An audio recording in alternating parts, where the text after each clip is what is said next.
Every decision that we make, every choice, every act define our future. The smallest changes in our past can make our future very different. This is the concept of alternate timelines, where one event was different and that event inspired a chain reaction. It dragged with it many things that shouldn't have happened. In Dragon Ball, we have those alternate timelines. We have the main timeline, the timeline of Dragon Ball Super, and we have the timeline of Dragon Ball GT, and the most famous one is the timeline of Future Trunks, where Goku had a heart virus and died, and because of just that event, everyone met his doom, and all what was left is Future Trunks and Future Gohan. And when Future Gohan lost his life, this is when Trunks went back in time and saved Goku, which created a timeline that we now know of, the main timeline. But him going back in time and giving Goku the medicine made Gohan go to his Super Saiyan 2 form, made Goku achieve the power of the gods, and gave us everything that happened in Dragon Ball Super. Now you know how one change can make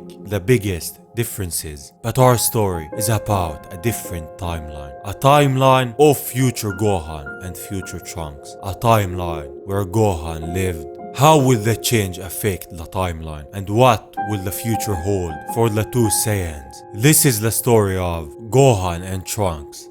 After. This is a fan-made manga, it's not canon. Just take it as an alternate timeline for the story of the Future Trunks timeline. In the past, Goku was diagnosed with a heart virus, and because of it, he died. When he met that fate, when he couldn't protect Earth, that's when the rise of the androids came. 6 months after Goku has died. All what was left after him was the Z fighters, but all of them died one after the other in this conflict. After 13 years, a new story is about to start about the last two who will protect Earth. Our story begins with a girl losing her balloon, where Gohan goes and get it back to her. She thanks him for that. Before leaving, she has a question for him. She asks him if he can be her big brother. Her mother tries to tell her that Gohan doesn't have time, that he can't be what she wants him to be. But when the girl feels down, Gohan smiles and says, "Fine, let's play," which gives her the brightest smile. And that's exactly what he did. He has fun with her. In this timeline, fun isn't a part of this earth. Destruction that is done by the androids is all what this earth has seen. After finishing, he sits down with her mother. She tells him that the girl had an older brother and he must have reminded her of him.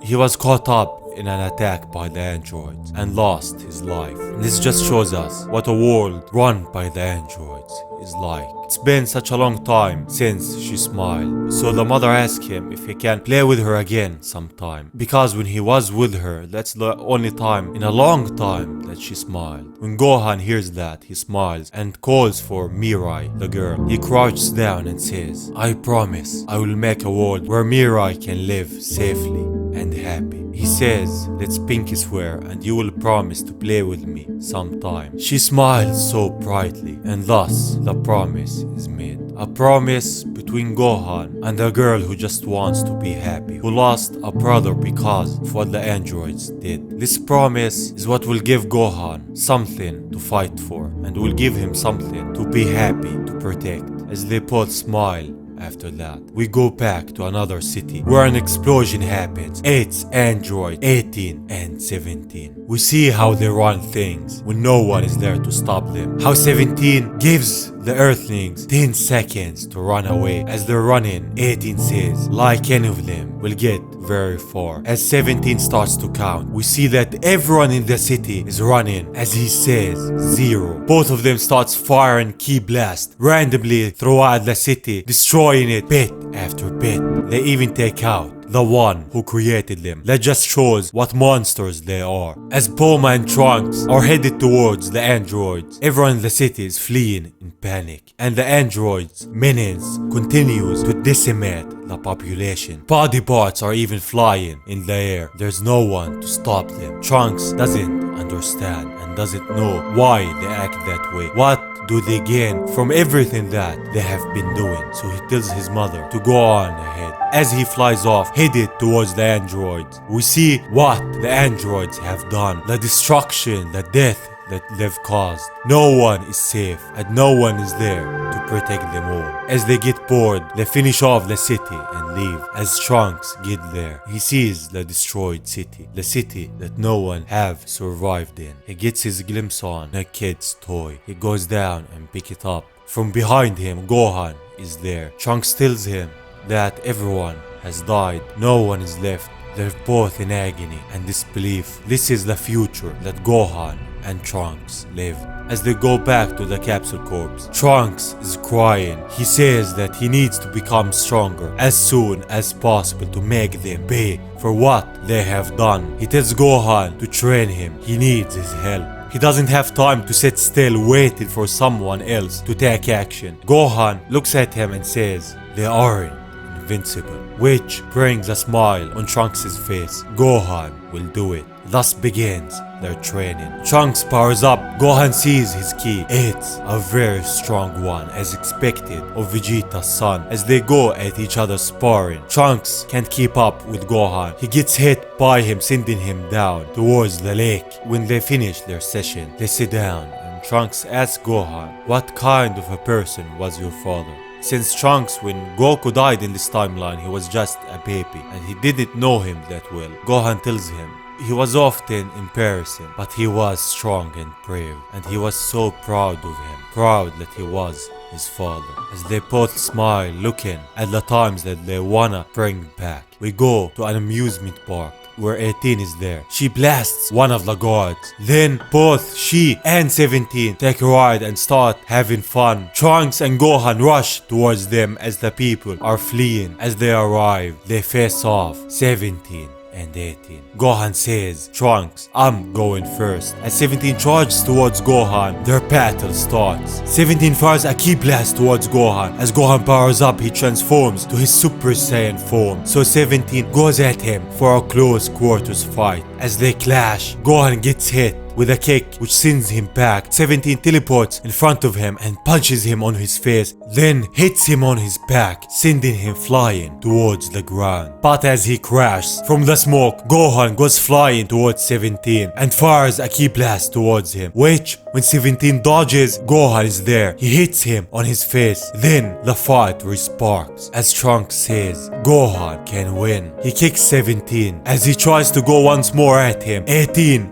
is in front of Gohan. She sends him crashing to the building behind him. Now it's not a fair fight anymore. She says now she will join too. As 17 and 18 charge towards Gohan, he's no match for the both of them. They get him with an attack after the other. Will this be the end of Gohan? As 18 fires a ki blast towards him, when the explosion happens, Trunks goes to help Gohan. He wants to help his mentor, but 18 is in front of him. She won't let him interfere. But as expected, Trunks is no match for her. His power level isn't enough, and also he can't transform to a Super Saiyan. As she hits him more and more, she charges an energy attack while holding him. Gohan, seeing that, he shouts for Trunks and goes at 18 and hits her, knocking the attack out. He grabs the unconscious Trunks as 18 and 17 go at him. Somehow he escapes, but he didn't get far away. As he's looking at them, he notices something. 17 charges an energy attack and we can see a lost girl. It's Mirai. She can't find her mother. As 17 notices that she's there, and Gohan, when he sees her, is in shock.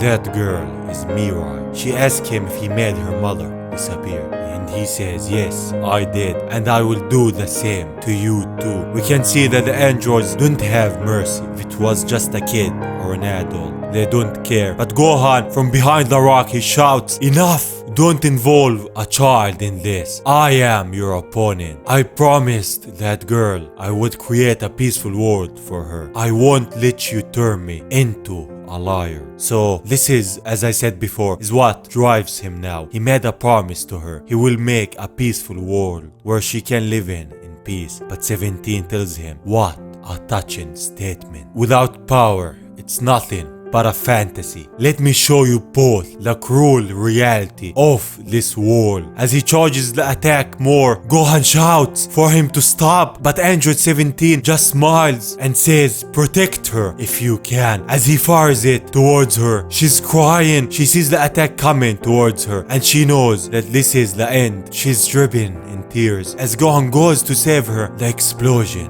happens and we see that Gohan didn't make it in time. He's dripping in tears, he's crying. He says, no God, please no. His promise now couldn't be fulfilled. He promised her that she will live in peace. He promised her that she will be happy and he will play with her again. But he couldn't do that. He couldn't save the person that he cared for, the person that he promised to save. That's why all what he feels now is agony and despair. And he says, you filthy, soulless demon. As he cries more, as the anger is seen in his eyes, he powers up and says no more. His power is unleashed. And we could see lightning coming from him. We can see that he transformed to his Super Saiyan 2 form. Now, this is the new Gohan. The Gohan that achieved Super Saiyan 2 because he saw the one person that he made a promise to protect. The person that he wanted to make happy, losing his life in front of his eyes. He took out 17 and now what's left is only 18. As he powers up more and more, in a fast speed he goes at 18 and punches her on her face and then on her stomach. This is the first time that he has the edge over her. He tells her, I will never forgive you. You will pay to those innocent people. Then he starts charging the Kamehameha. As he fires it towards her, she takes it head on, but she's no match for his power, and because of that, she meets her doom. He powers down and says, I'm not gonna lose to anyone anymore. I'm sorry, Mirai. I'm really sorry. He will protect the future. He will keep his promise to her to create a peaceful world, even if she doesn't see it. As we see a balloon flying in the sky, he will make a peaceful world as promised. To maintain peace for the future, Gohan and Trunks were training hard every day for 6 years. Gohan went to Mr. Popo to help him train with King Kai. Now he will give the responsibility to protect Earth to Trunks. As Gohan left Earth for a while, Trunks was given the responsibility to protect the Earth while Gohan completed his training. However, a new enemy will attack soon. A new enemy called Cell. We see the beginning of Cell. He has been absorbing humans for years and he's sure he will win against Trunks now. He only needs him for his power. In the capsule corps, Trunks notices the increase of the cases of the missing people. So he goes on for a patrol. As he's flying, he feels someone coming towards him. It's Cell. As they exchange talks, Cell knows of Gohan's existence and Trunks. All what he wants from him is to absorb him. He powers up. He wants Cell do as he pleases. They agree to take the fight somewhere else. And from King Kai's world,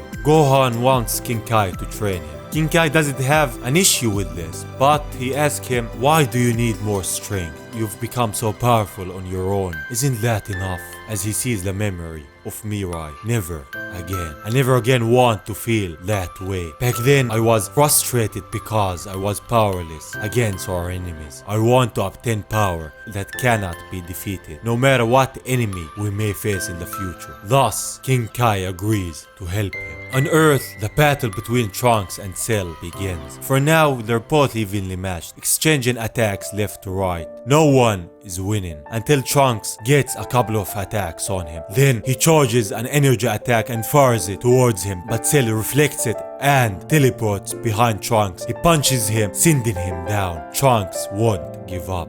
He powers up some more and transforms to his Super Saiyan form. The real fight starts now. As he goes at Cell, the tables have turned. He punches him so hard on his face with an attack after the other. As they're both now exchanging attacks, Trunks has the edge over him, but not for long. Cell says, let me show you something. As he charges a Kamehameha and fires it towards Trunks. Trunks dodges it, but he doesn't know how he did it. So Cell powers up more. His power is overwhelming. They have achieved peace in this world. And he tells Cell, you just absorb these innocent people like it's nothing. As he powers up in King Kai's world, King Kai asks him if it was okay to leave Trunks alone on Earth to protect it. Gohan says it's fine. He trained him for a long time and he can say this from what he has seen. He has much deeper potential than him. He's still growing and he may even surpass him as well. So he can trust him to protect Earth with confidence. As we go back to Earth, we see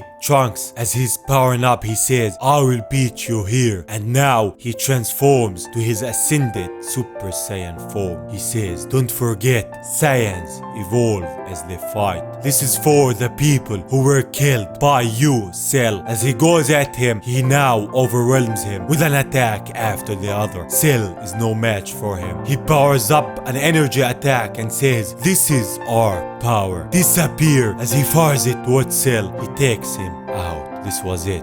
As he powers down, he says, I did it, Gohan. I protected Earth all by myself. And this is the future that was created. A future that Gohan lived in. A future where Trunks got stronger and Gohan got stronger. The future where Earth had people to protect it. Had Gohan unlock his hidden potential and go beyond his limits. This is the future that would have happened if Gohan lived.